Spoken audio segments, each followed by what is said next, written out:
Sous la peau du monde d'or, une graine minuscule.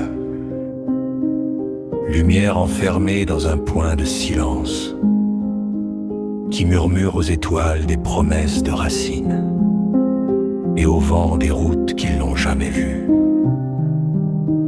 L'incrédule marche, sourd à cet oracle discret, les yeux sur les pierres, le cœur en friche, cherchant des preuves sculptées dans le tonnerre, et ignorant la forge du vivant sous ses pas.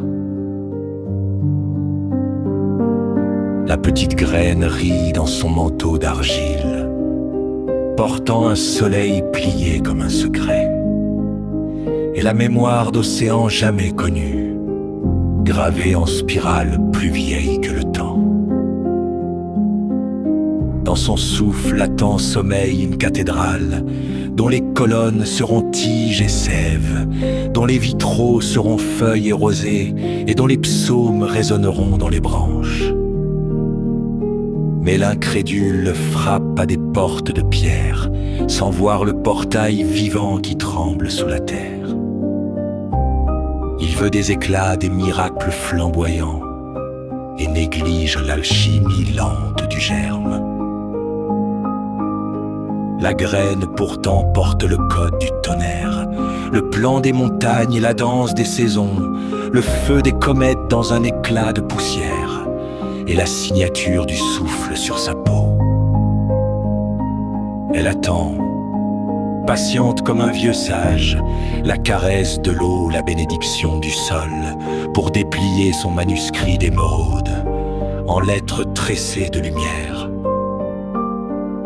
L'incrédule avance, un voile sur l'âme, demandant où se cache la main divine, alors qu'elle frappe en cadence dans les graines, comme un tambour secret sous la poussière. Chaque arbre qui s'élève est une parabole, un sermon sculpté par la pluie et la sève, un souvenir de l'aube première où le monde a appris à respirer. Mais l'incrédule cherche des trônes dans les nuages, oubliant les royaumes sous son ombre, des miracles criards comme des éclairs, et non ces prophéties lentes qui poussent. Pourtant Dieu parle en spirale minuscule, dans un langage d'aubier et des chlorophylles, où chaque bourgeon répète l'écriture, et chaque racine trace un verset. La graine se fend, délivrant son cantique, et la terre écoute avec révérence.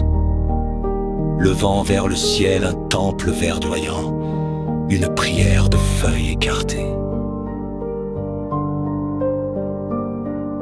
L'incrédule s'arrête enfin, troublé, devant l'arbre né du silence d'hier, voyant dans ses branches un mystère ancien qui ne crie jamais et pourtant convainc. Il comprend que la preuve n'était pas dans le fracas, mais dans le murmure qui tissait l'univers.